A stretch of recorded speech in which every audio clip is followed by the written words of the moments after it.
Hello friends, welcome back to your YouTube channel Avani's vlog. It's me Sukanya here. അപ്പോൾ നമ്മുടെ പുതിയൊരു വീഡിയോയിലേക്ക് എല്ലാവർക്കും സ്വാഗതം. എല്ലാവർക്കും സുഖമെന്ന് വിശ്വസിക്കുന്നു. നമ്മുടെ പഴയൊരു വീഡിയോ കണ്ടവർക്ക് അറിയായിരിക്കും, നമ്മളൊരു വാഴക്കൊല വെട്ടുന്നൊരു വീഡിയോ ഇട്ടിട്ടുണ്ടായിരുന്നു. അതിൽ നമ്മൾ ഓൾമോസ്റ്റ് വാഴക്കൊലയൊക്കെ നമ്മൾ വെട്ടി തീർന്നിട്ടുണ്ട്. ഇനിയിപ്പോൾ അവിടെ ഇവിടെ ആയിട്ട് കുറച്ചേ ഉള്ളൂ. നമ്മളിപ്പോൾ ഈ അടുത്ത് തന്നെ പുതിയ കുറച്ച് വാഴവിത്ത് വെച്ചിട്ടുണ്ട്.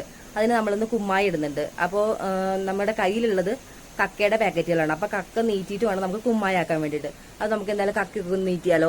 നമ്മുടെ കക്കയാണ് നമ്മൾ നീറ്റാൻ പോകുന്നത്. ഇതിന് വേണ്ടിയിട്ടുള്ള സാധനങ്ങൾ എന്ന് പറയുമ്പോൾ നമ്മൾ വാഴയിലയിൽ ഇട്ടാണ് നീട്ടുന്നത്. അതുപോലെ തന്നെ ഇതാ ചൂടുവെള്ളം ഒഴിച്ചിട്ടാണ് നമ്മൾ നീട്ടുന്നത്. ചൂടുവെള്ളം എടുത്തിട്ടുണ്ട്. ചിലർ പച്ചവെള്ളം ഒഴിച്ചിട്ട് നീറ്റാറുണ്ട്. നമ്മളെന്തായാലും ചൂടുവെള്ളം എടുത്തിട്ടുണ്ട്. നമുക്ക് എന്തായാലും അപ്പോൾ നീക്കാം. വാഴയിലയിൽ വെച്ച് തട്ടി കൊടുക്കാം. ഇതിലേക്ക് നമ്മൾ ചൂടുവെള്ളം ഒഴിച്ച് കൊടുക്കുകയാണ്. കുറച്ചായിട്ട് ഒഴിച്ചു കൊടുക്കണം. നമ്മൾ പ്ലാസ്റ്റിക് കവറിലോ അല്ലെങ്കിൽ പ്ലാസ്റ്റിക് ചാക്കിൽ പുറത്തൊന്നും ഇട്ടിട്ട് നീറ്റാൻ പാടില്ല. അല്ലാന്നുണ്ടെങ്കിൽ നീറ്റുവാണെങ്കിൽ അത് പെട്ടെന്ന് ഉരുകി പോകും. കാരണം അത് ചൂട് തട്ടുന്നതോടെ നല്ല രീതിയിൽ നിന്ന് ആവിയൊക്കെ വരും.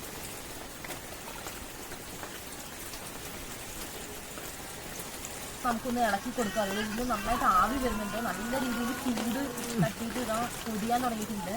ഞാൻ പിന്നെ കുറച്ചുകൂടി വെള്ളം ഒഴിച്ചിട്ടുണ്ടായിരുന്നു. നമുക്ക് കാണാൻ പറ്റില്ല. നമുക്ക് ആവി കൂടെ വരുന്നുണ്ട്. നല്ല രീതിയിൽ നല്ല രീതിയിൽ ഇത് പൊടിഞ്ഞു വരുന്നുണ്ട്. ഇതാ പൊടിഞ്ഞു വരുന്നത് നിങ്ങൾക്ക് കാണാൻ പറ്റുന്നുണ്ടാവും.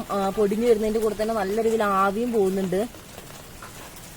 ഫ്രണ്ട്സ്, ഇതാ നമ്മളിപ്പോൾ ഒരു പാക്കറ്റ് കക്കയാണ് ഇവിടെ നീട്ടി നിങ്ങൾക്ക് കാണിച്ചു തരുന്നത്. അപ്പോൾ ഒരു പാക്കറ്റിലേക്ക് നമ്മളിപ്പോൾ ഏകദേശം 8 ലിറ്റർ വെള്ളമാണ്, ചൂടുവെള്ളമാണ് ഒഴിച്ചിട്ടുള്ളത്. നമുക്ക് പൊടിഞ്ഞു വരുന്നുണ്ട്. നല്ല രീതിയിൽ ആവി വരുന്നുണ്ട്. ക്യാമറയൊക്കെ ആവി കൊണ്ട് മൂടുന്നുണ്ട് ഗേസ്.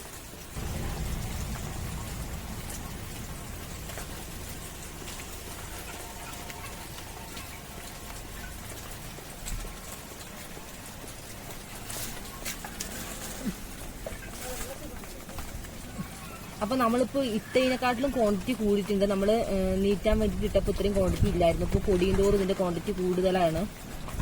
നമുക്ക് കക്ക നല്ല രീതിയിൽ പൊടിഞ്ഞിട്ടുണ്ട്.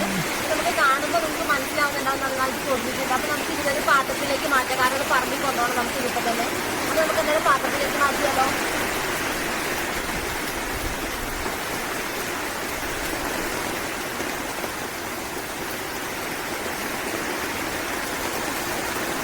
നമ്മൾ ഒരു ബക്കറ്റ് നിറച്ച് നമ്മൾ കക്ക നീറ്റിയത് കോരി വെച്ചിട്ടുണ്ട്. നമുക്കിത് കുറച്ചുകൂടി കോരാണ്ട് ബാലൻസ് കൂടി കോരിയിട്ട് നമുക്ക് പറമ്പിലേക്ക് നമുക്ക് പോയാലോ വാഴക്കിട്ട് കൊടുക്കാൻ വേണ്ടിയിട്ട്. അപ്പോൾ നമ്മൾ പറമ്പിലെത്തിയിട്ടുണ്ട്. ഞാൻ കക്ക എടുത്തുകൊണ്ട് വെച്ചിട്ടുണ്ട്. നമുക്ക് എന്തായാലും ഈ ഇവിടുന്ന് തുടങ്ങാമെന്ന് വിചാരിച്ചു. അപ്പോൾ ഇതിന് ചോടൊക്കെ ഒന്ന് വൃത്തിയാക്കണം. എന്നിട്ട് വേണം നമ്മളിതിന് കക്ക ഇട്ട് കൊടുക്കാൻ വേണ്ടി. അപ്പോൾ ഞാൻ എന്തായാലും വരുന്നതിന് മുന്നേ ഏട്ടൊരു ഷർട്ട് എടുത്തിട്ടുണ്ട്. അല്ലാതെ ഡ്രസ്സൊക്കെ ചെയ്ത് അതൊരു ഷർട്ട് ഇട്ട്, അതുപോലെ തന്നെ ഇവിടെ അത്യാവശ്യം കാടൊക്കെ ഉണ്ട്. അതുപോലെ തന്നെ അട്ടയുടെ പ്രശ്നമൊക്കെ ഉള്ളതുകൊണ്ട് അട്ടയൊന്നും നമ്മൾ കമ്പ്യൂട്ടർ ഇട്ട് കഴിഞ്ഞാൽ പെട്ടെന്ന് കടിക്കില്ല. അപ്പം എന്തായാലും നമുക്ക് ഇവിടെ വൃത്തിയാക്കാം.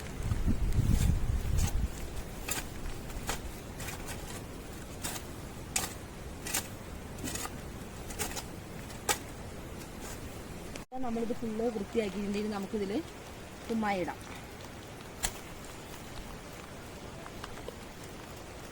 ഇവിടെ ചെറിയ രീതിയിൽ മഴയും ഉണ്ട്. അപ്പോൾ ഇപ്പം നമുക്ക് കുമ്മായി ഇടാൻ പറ്റിയൊരു കാലാവസ്ഥയാണ്. കാരണം നന്നായിട്ട് ഇത് ചുരുക്കുകയും നമ്മൾ കുമ്മായി കംപ്ലീറ്റ് ആക്കി ഇട്ട് തീർത്തിട്ടുണ്ട്. നമുക്കിനി നമ്മൾ ഈ കുമ്മായി ഇടുന്നതിൻ്റെ കൂടെ കുറച്ച് ഗുണങ്ങൾ കൂടി പറഞ്ഞുതരാം.